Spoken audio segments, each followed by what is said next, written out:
नमस्ते सदा वत्सले मातृभूमे। आज एक बार फिर हम लोग डिस्कशन करने जा रहे हैं Lakshadweep administration, Lakshadweep development rules 2021 के, जिसमें कानूनन लक्षद्वीप के एडमिनिस्ट्रेटर प्रफुल्ल कोड़ा पटेल ने एक कानून पास किया था। अब वो कानून पास होने के बाद आपको याद होगा कि मैंने सबसे पहले उसको डिकोड किया था और कहा था कि लक्षद्वीप में जो कानून पास किया है उसके नए सिरे से डेवलपमेंट की बात हो रही है और लक्षद्वीप को मालदीप के स्टाइल में डेवलप करने के लिए केंद्र सरकार ने बीड़ा उठाया। इसी को ध्यान में रखते हुए दिसंबर 2020 में केंद्र सरकार ने लगभग 1100 करोड़ रुपया लक्षद्वीप में सिर्फ इंटरनेट केबल डालने के लिए कि अंडरग्राउंड सबमरीन एक 2000 किलोमीटर लंबी एक इंटरनेट की केबल डालने की बात कही थी, फाइबर केबल 6 पेयर की। और ये कहा था कि हम लक्षद्वीप को संसार की मेन स्ट्रीम से जोड़ देंगे और 500 जीबीपीएस की स्पीड लक्षद्वीप को देंगे। अभी लक्षद्वीप उससे पहले लक्षद्वीप में सैटेलाइट से इंटरनेट की कनेक्टिविटी होती है जिसकी बहुत अच्छी स्पीड नहीं होती, 1 जीबीपीएस की स्पीड रहती है और पूरे लक्षद्वीप को संभालना होता है। अब हम पूरे लक्षद्वीप को 500 या उससे अधिक जीबीपीएस की स्पीड देने वाले हैं और लक्षद्वीप में जो लोग भी जाएं या जो लोग वहाँ के रहने वाले हैं उसको एक नए मॉडल में आना चाहिए, क्योंकि आज स्मार्ट सिटीज़ का ज़माना है और जो भी आइलैंड स्मार्ट सिटी की तरह डेवलप नहीं हो रहा है वो आइलैंड पिछड़ जाएगा।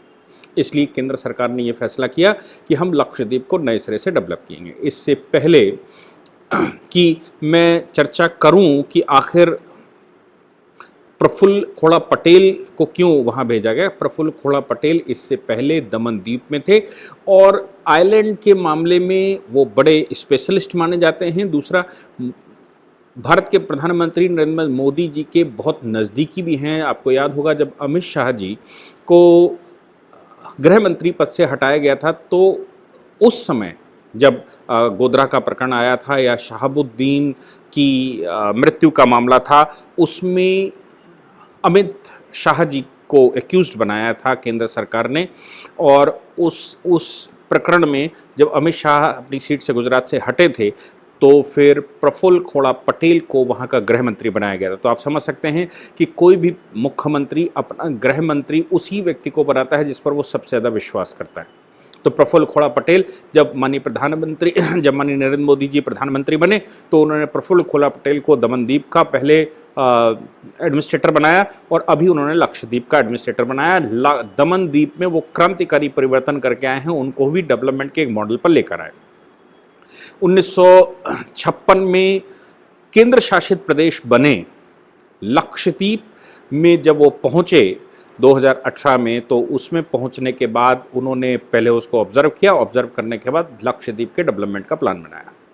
केंद्र सरकार ने भी, जैसे मैंने कहा कि सबसे ज़्यादा कोई भी स्मार्ट सिटी को बनाने के लिए सबसे ज़्यादा जो आवश्यकता होती है वो है हैवी इंटरनेट कनेक्शन की। हैवी इंटरनेट कनेक्शन के लिए 1100 करोड़ रुपए का फंड केंद्र सरकार ने निकाला। उस पर टेंडर हो गए हैं। टेंडर होने के बाद, इसमें हालांकि इस बार वार्ता में ये भी शामिल होना चाहिए कि टेंडर होने के बाद डिपार्टमेंट ऑफ टेलीकॉम ने केंद्र सरकार को लिखा था और ये कहा था कि आपने जो क्राइटेरिया रखा है, क्योंकि हमने सबमरीन्स में जो मैरीन में हम केबल बिछाते हैं उसका अनुभव भारत को बहुत ज़्यादा नहीं, क्योंकि हमारे पास आइलैंड बहुत कम है। और दूसरा ये भी कारण है कि हमने आइलैंड पर कभी काम ही नहीं किया। भारत सरकार को आइलैंड पर काम करना चाहिए था, क्योंकि भारत के पास लगभग 250 बड़े आइलैंड्स हैं। उन 250 बड़े आइलैंड्स में लगभग 201 बड़े आइलैंड अंडमान निकोबार द्वीप समूह में आते हैं और 43 या कुछ कम ज़्यादा लगभग 43 ही चर्चा यूपीएससी की किताबों में लिखी जाती है, 43 के लगभग ये लक्षद्वीप में आते हैं। लक्षद्वीप में इन 43 आइलैंड्स में से लगभग 11 आइलैंड ऐसे हैं जहां पर लोग रहते हैं और 6 आइलैंड ऐसे हैं जहां पर पर्यटन की व्यवस्था है, यानी कि पर्यटकों को जाने की अनुमति है। अब बात ये आती है कि लक्षद्वीप जो अरब सागर में है, लक्षद्वीप जो मालदीव के बिल्कुल पैटर्न पर बना हुआ है, उस लक्षद्वीप जो केरला से, जिसका रास्ता बहुत नज़दीक है, यानी कि भारत से मालदीव जाना कठिन होता है, लक्षद्वीप जाना आसान है। दूसरा, चूंकि वो हिंद महासागर के अरब सागर में है, इसलिए पाकिस्तान की जासूसी भी उस रास्ते से बहुत ज़्यादा हो जाती है। आप समझ ही रहे होंगे कि पाकिस्तान से जब अरब सागर से रास्ता खुलते हुए जासूसी या जो हथियारों की सप्लाई है वो गुजरात, महाराष्ट्र, कर्नाटक, केरला इस समय केंद्र बना हुआ है। कोस्ट गार्ड केरला में लगातार बड़ी मुस्तैदी से काम करती है, क्योंकि केरला में कम्युनिस्टों का शासन है और केरला में मुस्लिम आबादी बहुत तेज़ी से बढ़ चुकी है। इतनी आबादी, लगभग 30% के लगभग मुस्लिम आबादी वहाँ पर है और ये एक अलार्मिंग सिचुएशन है, क्योंकि संसार में जहाँ कहीं भी 30% मुस्लिम आबादी किसी भी कंट्री में हुई वो, और किसी स्टेट में हुई, वो स्टेट बर्बादी की तरफ चल ही दिया। ये एक वेल प्रूव्ड रिसर्च या वेल प्रूव्ड चीज़ें दिखाई देती हैं। तो फिर लक्षद्वीप केरला से नज़दीक है और लक्षद्वीप अरब सागर से है, इसलिए लक्षद्वीप में एंटी नेशनल गतिविधि होने की सबसे ज़्यादा संभावना बनती है। लक्षद्वीप के मामले में जब प्रफुल्ल खोड़ा जी वहाँ पर गए, प्रफुल्ल खोड़ा पटेल जी वहाँ पर गए, तो उन्होंने उसका एक नया मॉडल बनाया। मॉडल बनाने में लक्षद्वीप में उन्होंने कहा कि पंचायती राज एक्ट में परिवर्तन किया और कहा जिनके 2 बच्चे से ज़्यादा बच्चे होंगे वो चुनाव नहीं लड़ सकते। वहाँ एंटी सोशल मीडिया एक्टिविटीज़ को लेकर एक नया रूल पास किया है, एंटी करप्शन को लेकर रूल पास किए हैं, लैंड के डेवलपमेंट को लेकर नए रूल्स पास किए हैं, और बीफ ट्रेडिंग यानी कि जानवरों की हत्या, जानवरों को बेचना, वहाँ जानवरों का इंपोर्ट एक्सपोर्ट, ये सब कुछ वहाँ पर निगरानी में होगा और ख़ास तौर से बीफ वहाँ पर पूर्ण रूप से बैन कर दिया गया। अब बीफ बैन कर दिया गया, उसके अलावा 100 बोट्स में गवर्नमेंट एम्प्लॉय बिठाए गए हैं ताकि लक्षद्वीप के चारों ओर से इंटेलिजेंस लिया जा सके, उसकी सूचनाएं ली जा सकें। और लक्षद्वीप में कोई एंटी इंडिया गतिविधि तो नहीं चल रही है, किसी दूसरे कंट्रियों से लक्षद्वीप की तरफ कुछ और तो नहीं हो रहा है। ऐसा लक्षद्वीप को, और ये भी संभव है कि लक्षद्वीप में केरला से कुछ गतिविधि तो नहीं बन रही है। ये सब कुछ ध्यान में रखते हुए लक्षद्वीप में लगभग 100 बोटों पर, 100 नावों पर गवर्नमेंट के एम्प्लॉय फिट किए गए हैं और ये कहा गया है कि लक्षद्वीप पर निगरानी रखें। अब इतना सब कुछ कर दिया तो चिल्लाना स्वाभाविक है। उसके 2-3 कारण है, वो उस पर हम लोग डिस्कशन करेंगे। केरला विधानसभा ने इसके खिलाफ एक प्रस्ताव पास किया। अब सवाल यह आता है कि लक्षद्वीप एक यूनियन टेरिटरी है, तो यूनियन टेरिटरी के खिलाफ केरला की विधानसभा को कोई प्रस्ताव पास करने की क्या जरूरत पड़ेगी। और केरला की विधानसभा इस जो अभी जो एडमिनिस्ट्रेटिव रूल्स पास हुए हैं या जो रेगुलेशन पास हुआ है, उस रेगुलेशन के खिलाफ उनको क्यों दर्द हो रहा है। दूसरी बात यह आती है कि लक्षद्वीप के एमपी जो मुस्लिम एमपी हैं, उन्होंने प्रधानमंत्री से भेंट की, प्रधानमंत्री को कुछ लिखा और हंगामा किया। ये भी बात समझ में आती है कि वो वहाँ का रिप्रेजेंटेशन करते हैं, इसलिए लक्षद्वीप में कुछ गड़बड़ हो रही है। उनको लगता है कि लक्षद्वीप परिवर्तन हो रहा है और लक्षद्वीप में कुछ ऐसा हो रहा है जो उनके हितों के खिलाफ है। तो प्रधानमंत्री से कहना उनका स्वाभाविक है, पार्लियामेंट में चर्चा करवाना भी उनका स्वाभाविक है। लेकिन अभी कल जो हुआ वो मुझे लगता है कि पूरे देश को समझना चाहिए। हमारे यहाँ अवार्ड वापसी गैंग, हम जानते ही हैं कि अवार्ड वापसी गैंग, हमारे यहाँ अर्बन नक्सल गैंग, हमारे यहाँ जो यूनिवर्सिटियों में प्रोफेसर्स का ऐसा कुछ, आप भीमा कोरेगांव प्रकरण सुन ही रहे होंगे, देख ही रहे होंगे किस प्रकार से चल रहा है। कुछ राइटर्स के मामले में, कुछ एडमिनिस्ट्रेटर्स के मामले में। 93 रिटायर्ड सिविल सर्विसेज सर्वेंट ने एक चिट्ठी मिलकर लिखी। कैसी चिट्ठी? वैसी ही चिट्ठी, आपको याद होगा कि याकूब मेनन की फांसी टाल दो, तो कुछ एडमिनिस्ट्रेटर्स ने उस समय चिट्ठी लिखी थी, कुछ पॉलिटिशियंस ने चिट्ठी लिखी थी।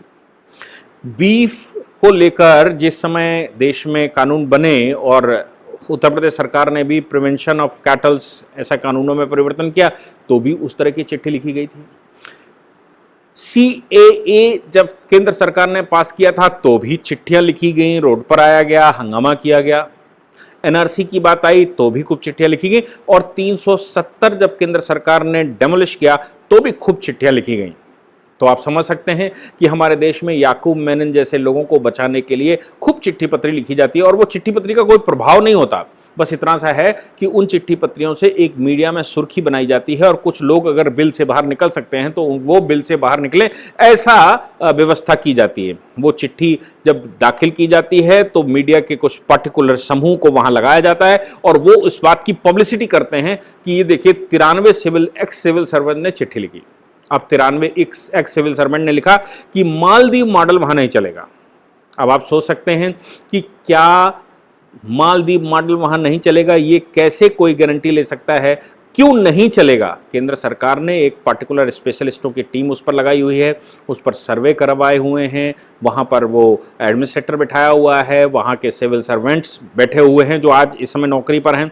सिविल सर्वेंट्स ने वो प्लान अप्रूव्ड किए होंगे, सचिवालय ने पास किए होंगे, केंद्र सरकार के पास गया होगा, केंद्र सरकार की होम मिनिस्ट्री ने अप्रूवल दिया होगा, ministry of cultural and environment ने उस पर अप्रूवल दिया होगा, और जो लीगल कंप्लाइंसेस हैं वो सारी कंप्लाइंसेस पूरी हुई होंगी, तभी उसको स्मार्ट सिटी की तरह स्मार्ट स्टेट डेवलप करने की केंद्र सरकार ने फंड निकाले होंगे और उस पर काम करना शुरू किया होगा।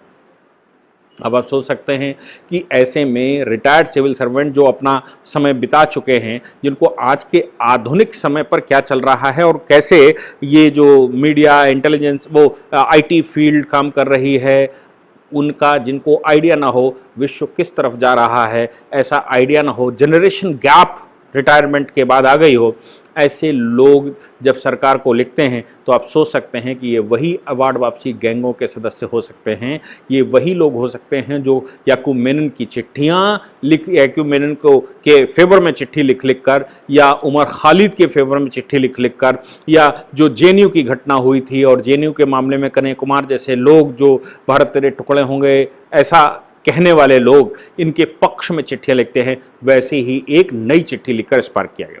ये चिट्ठी उस समय लिखी गई जब लक्षद्वीप के अंदर रहने वाले इनहेबिटेंट्स को ने वहां 12 घंटे की हड़ताल कर दी, भूख हड़ताल 12 घंटे की। अरे भैया 12 घंटे की भूख हड़ताल तो मैंने सुनी नहीं। हालांकि आयुर्वेदा वाले ये कहते हैं, ये तो मैंने सुना है कि 16 घंटे का उपवास करेंगे तो स्वस्थ रहेंगे।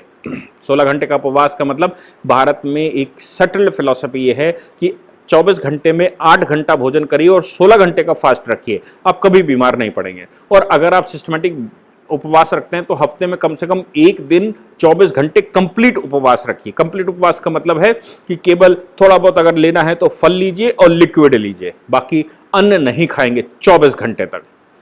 नवरात्रि के समय पर 9 दिन नहीं खाएंगे और सावन के महीने में 1 महीना नहीं खाएंगे। ऐसे व्रत रखने वाले भारत में सात्विक लोग होते हैं। 12 घंटे का व्रत मेरी समझ नहीं आया, 12 घंटे का उपवास मेरी समझ नहीं आया कि 12 घंटे का उपवास किस खुशी में रखा गया। लेकिन 12 घंटे का उपवास रख कर ये और साथ में ये 93 लोगों की चिट्ठी लेकर, साथ में जो वहां के एमपी हैं उनका रिप्रेजेंटेशन करके और केरला के विधानसभा का रेजोल्यूशन लेकर केंद्र के ऊपर दबाव बनाना चाहते हैं, देश को कुछ मैसेज देना चाहते हैं। अब चिट्ठी में लिखा क्या गया और जो वहां के लोग हैं वो क्या कह रहे हैं? वो कह रहे हैं कि साहब ये जो परिवर्तन आप लक्षद्वीप में करना चाहते हैं, ये परिवर्तन ठीक नहीं है। वहां की आदिवासी कम्युनिटी, बहुत ध्यान से सुनिएगा, वहां की आदिवासी कम्युनिटी को आप डिस्टर्ब कर रहे हैं।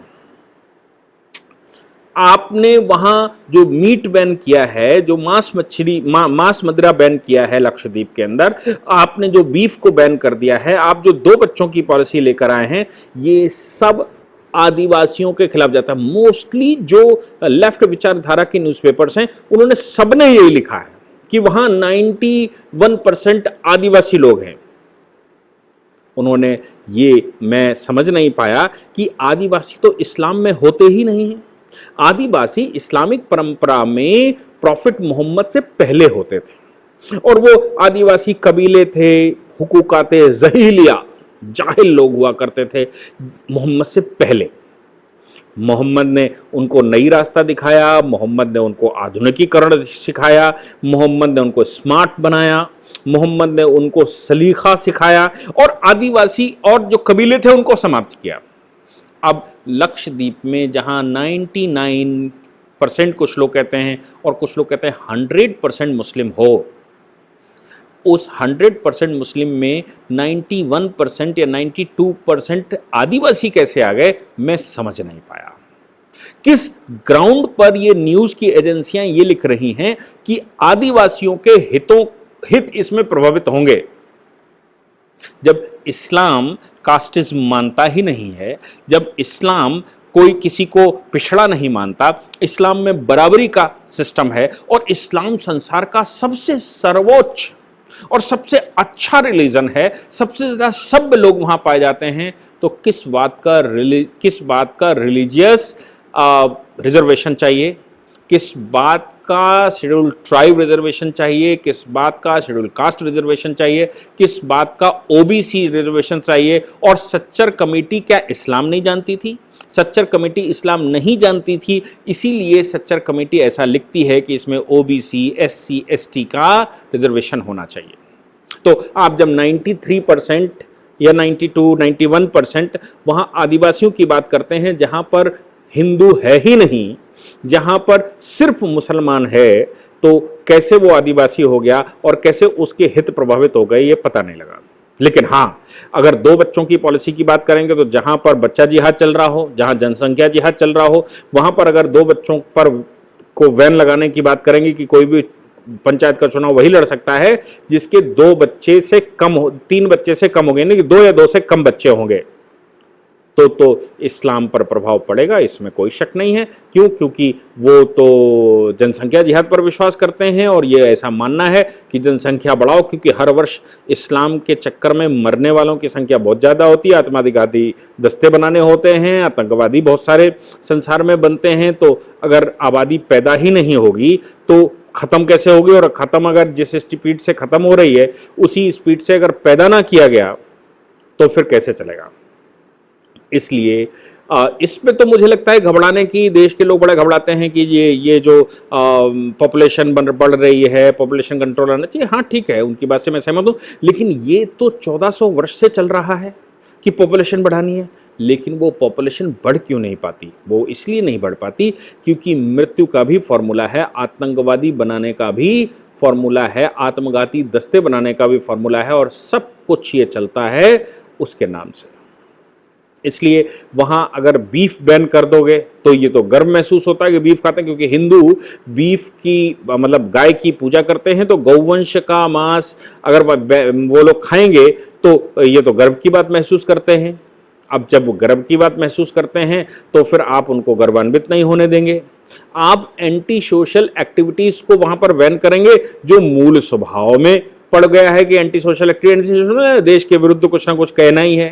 क्यों? क्योंकि केंद्र में नरेंद्र मोदी सरकार है जो उनको पक्ष नहीं ले पा, वो अपने तुष्टीकरण की पॉलिसी से थोड़ा दूर चले गए हैं और तुष्टीकरण नहीं हो पा रहा है।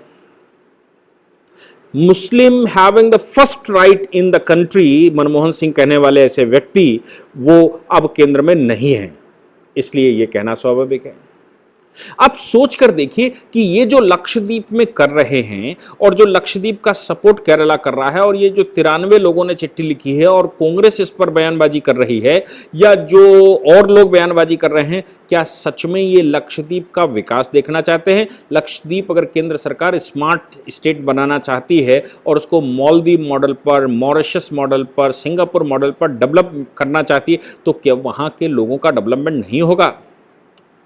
लेकिन जो पॉलिसी दिमाग में हो सकता चल रही हो कि हम इसको एक सेपरेट जम्मू कश्मीर बनाएंगे और एक ना एक दिन पाकिस्तान के सहयोग से हम मालदीव जैसा एक देश बना लेंगे, मालदीव समूह वैसा देश बना लेंगे, वो पॉलिसी कहीं ना कहीं पटेल जी के जाने से, प्रफुल्ल खोड़ा पटेल के जाने से वो पॉलिसी कहीं ना कहीं पैर कट रहे हैं। क्योंकि वो जो दारुल इस्लाम बनाएंगे, हिंदुस्तान पर कब्जा करेंगे, हिंदुस्तान को हम फिर से मुगल शासन स्थापित करेंगे, और ये भूमि तो ऊपर वाले ने सब हमारे लिए संसार की दी है, इसलिए जैसे जैसे ये लैंड जिहाद कर सकते हैं।